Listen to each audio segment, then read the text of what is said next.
You know what I just realized on that test? It just simply blew the breaker. Way back there I got a breaker. So 15 amp breaker, which is pretty weak. So I'm going to send it some 200 higher potential voltage here, 240 volts. It didn't act like it was happy at 120. It just wouldn't really spin. So I'm going to go ahead and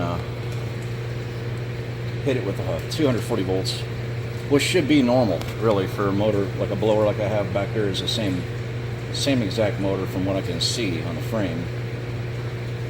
So let's hit it with 240 volts.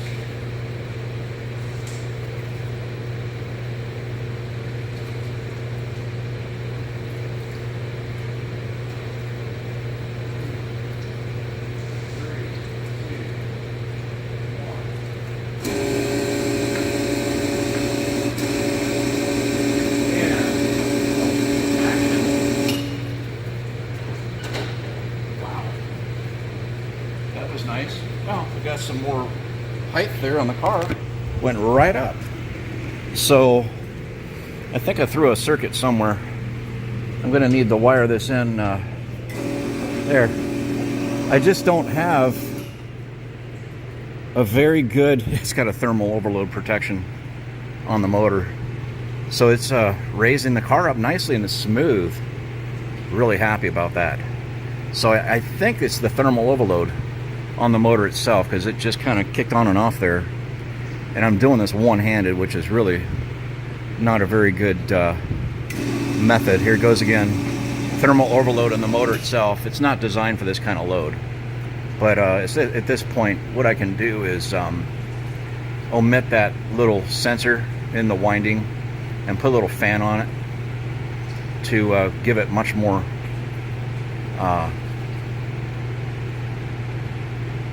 capability. I'm just going to let it do its thing. What's interesting is this lever here. I'm not sure why this lever is not this lever here is the one that should be allowing me to go up and down. So if I go like this, yeah, see, I can lower it by going like that, and now I'm locked in. Okay, so it's very safe right there. But it shouldn't even go up. I don't believe it, but it's actually raining out here. This is unbelievable. Let me see, why is it that it is. Okay, so it's going up on its own. I'm going to stop it right there. Okay, I'm happy with that. That's pretty good right there. I can get up underneath there now. So I've got a muffler system that might have to come off of this car. And yeah, I can at least get up underneath here. I can go a lot higher if I want to. But I'm a little puzzled as to why this thing is going up. Here's my safety catch. I should go a little higher. And I'm going to have to set this camera down. It's just too much for my hands to... I need a tripod, folks.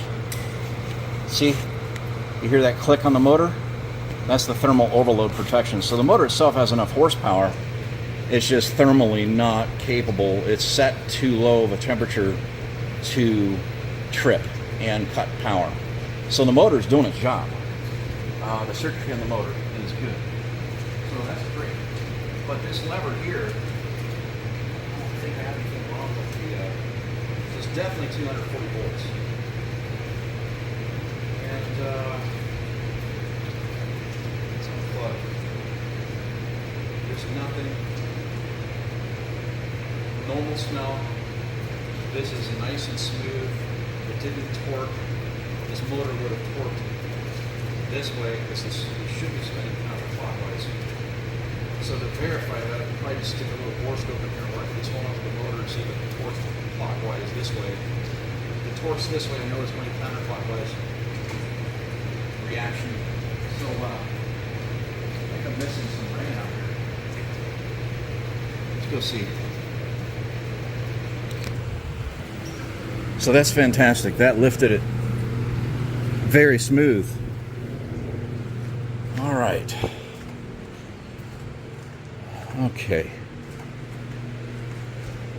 Let's see what the hell's going on. Is it actually raining? I heard a few raindrops there. Yep. A very rare occurrence this time of year. I think Tulare Lake that filled up has helped change the climate and made it more moderate for the summer and allowed the monsoon to come in more so. So the high pressure is further north and we have a low pressure under it, and it creates a nice easterly influx of weather. So we've got pretty good looking cumulus clouds coming in here, and these are almost subtropical looking. Eugene actually was just southwest of here a couple weeks, what was it, last Wednesday, Thursday? So today is Tuesday, following Tuesday the 15th of August. Anyhow, I get excited about rain in the middle of the summer because this place is just a Atacama Desert in Chile. It's very much the same climate. Absolutely just broiling hot here in the summertime usually, and no rain whatsoever. So this is very rare.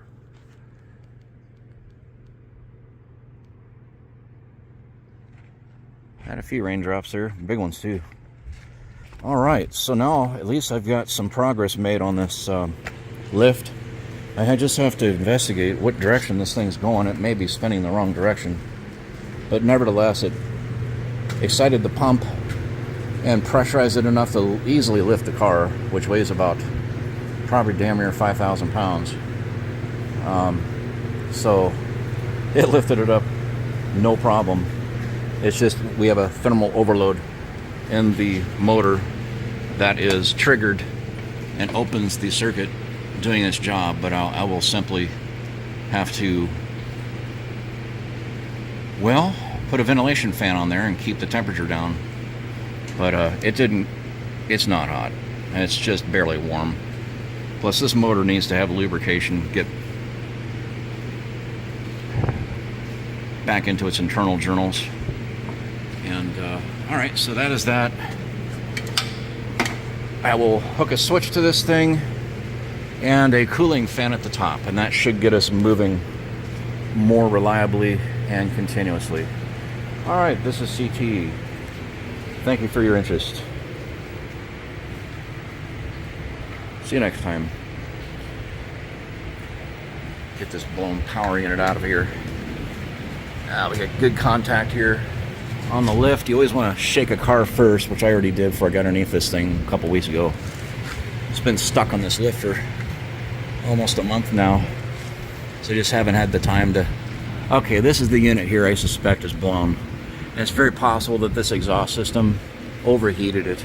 They should have put a heat shield. The mufflers are in the original location. This is original. This, no, actually it is not. This is a little closer now. Okay, well, I think that may have been what happened. So, I have to turn on some lighting. If I can, I don't know. I don't think it'll let me. Son of a... Not sure what's going on here. Assuming... I can't see. I got my safety glasses on. Hello. Wake up, you son of a bitch. Alright, whatever. So this is the culprit right here, and I can see there is some slime coming out of it. See that? Okay, so that little bit of slime has kind of a propane smell to it, and that is indicative of a blown powertrain unit on a Ford SHO or a Lincoln MKS all-wheel drive with the twin turbo V6, and these engines put out quite a bit of power. Well, especially this one, I've pumped it up a little bit. Got a free flow cannon on it with a